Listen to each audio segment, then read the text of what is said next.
Okay, dear students, welcome to the Raheem School online classes. Now is the same, the chapter 1, which is heredity and evolution. Now we have studied already heredity. What is heredity? Now we are going to shift to the evolution part. We are going to understand what is evolution. Evolution is like change in the organism or any kind of things. Like you have seen earlier, the mobile, small mobile which was earlier used by the people, now you got a smartphones. So that is called evolution. It changes in the, it's a small slow process, but it gives a something different species or different item or different goods. So we'll try to understand here what is evolution. Evolution is a gradual change occurring in living organism or any kind of organism over long duration. So there is a change in the organism which is occurring over the long duration, means slow, it's a slow process. And then in response to, why it is changing? Because it is responding to a natural selection.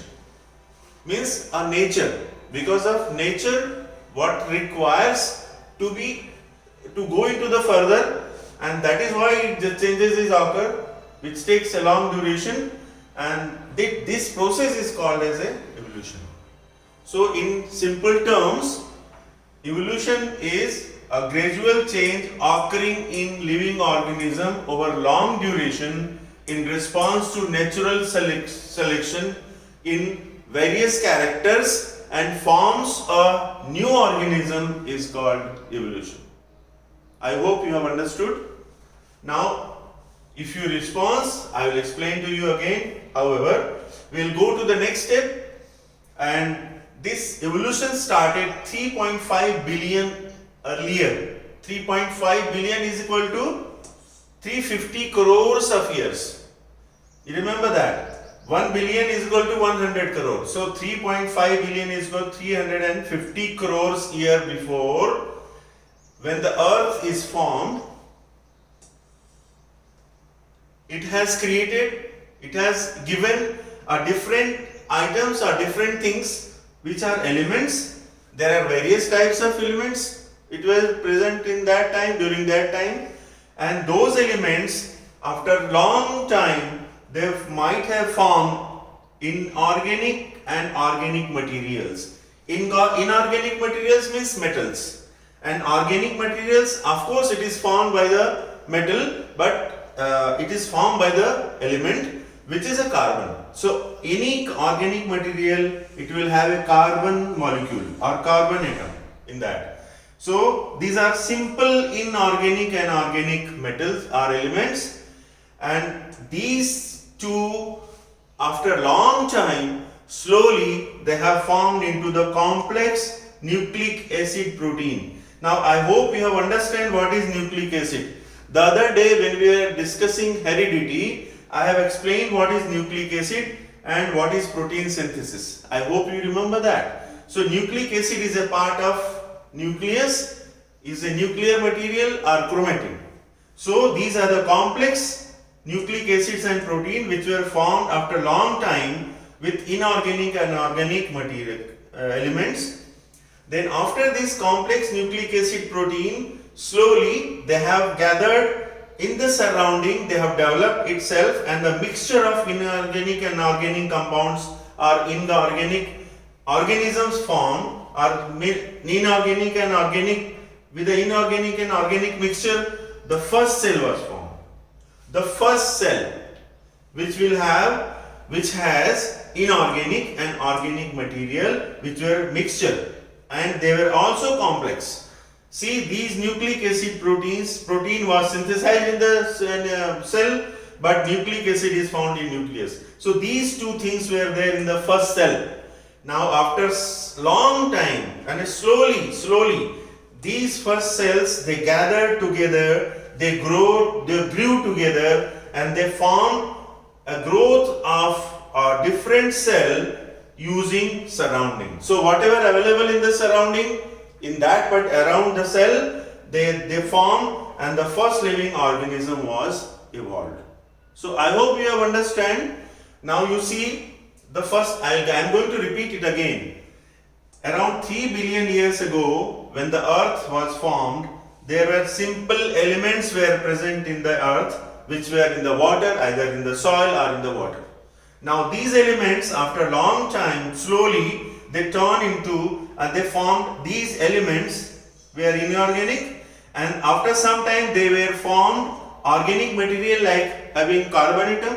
So all the organic material, they have got a carbon atom, and these simple inorganic and organic components, they formed after long duration, slowly in the process were very slow, they formed complex which were nucleic acids and proteins. So these nucleic acids, we have studied that they are present in the nucleus in the cell, and protein is synthesized into the cell with the help of nucleic acid. Now after some time, these inorganic and organic complex, they form in a different kind of combinations, and they form first cell. The first cell, with the using a surrounding, with the natural selection process, with the surrounding they form a living organism, the first living organism, which will be a unicellular animal or single cell animal.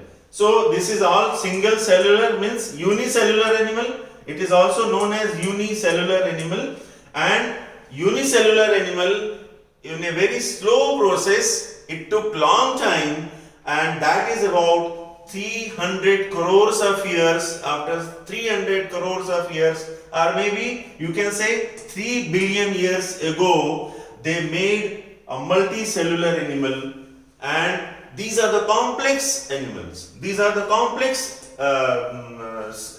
system. These are single cellular system, where is only one cell is available.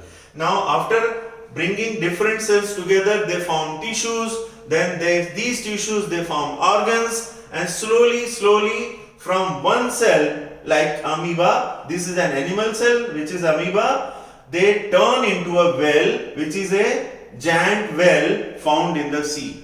So this is animal part, but when we talk about the plants, you can see the chlorella. Chlorella, it is a single cellular plant which turns into a banyan tree, which is a long big tree, and this is not a small process, this is not an easy thing to do. So it took long time, and the process where involved is a natural selection. So depending on the nature, they just formed and they are available today on the earth. So these is called diversity.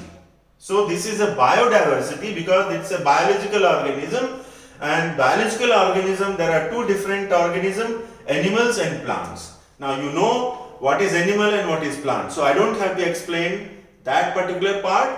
Now so there is a diversity. Diversity means different types of animals and different types of plants. From one cell to million cells. One cell to multi-million cell in animal as well, in plant as well. So it took long time, in 300 crores of years. Now you can see these days on the earth, it is found the diversity of the plant and animals are found from North Pole to South Pole. It is found everywhere. You will see the differences in the structure, you will see the differences in the morphological characters, behaviors, and their living style, everything is different. Some animals they live on the earth, some animals live in the water, some animals they live in the air. So all these microorganisms and all these multicellular animals, they are available in water as well as earth, soil as well as in air. So this is what is a process of evolution. So that is how we have also evolved from one cell to multiple cells. I hope it is clear. Now the evolution, there are different theories of this evolution. Of course, I am not going to be in detail about the theory because it will take another lesson to explain what are the procedures followed or what are the observations were made to evolve with the theory. But the theory basically is accepted was a gradual development of living organism. Now based on this definition of evolution, the theory accepted was gradual development of living organism. living organism only, because non-living organism they cannot, there will be no evolution in that, because whatever you want to make it is a fixed structure. So because it's not living. Now the two great scientists were there during that time in 1800 and 1900. Now you can see Lamarck, which is the first person who described this theory, which is called use and misuse, use and unused theory. Means the part which is used on a regular basis, that is going to change or evolve according to what is required, and the part which you do not use it, it is going to diminish or it is going to disappear, and that theory was use and misuse or unused theory, which was proposed by Lamarck. However, later on another theory was proposed by Dr. Darwin. We will discuss later on in detail. What he said, that the evolution occurred because of natural selection, and that was the genuine, and it was accepted everywhere, because there are so many examples related to his theory. So those examples we are going to study in the next session. But you remember this, Lamarck and Darwin. These two are the pioneer who gave the theory of evolution. However, the second theory proposed by Charles Darwin, widely accepted, he proposed, is a natural selection. So evolution occurs because of natural selection. What natures require, what natures need to have, the people or the animal or any organism which can cope with the situation of the present, they can survive. That means there is another part which is also called as survival of fittest. So he is the one who gave that theory. You can also say that survival of fittest theory or theory of natural selection. I hope you have understood this particular first part, and I have given here is session 3, page number 3. You can find all these details. You go through, you read the book carefully, and after this I am going to have the process how these theories were made or on what basis these theories were proposed.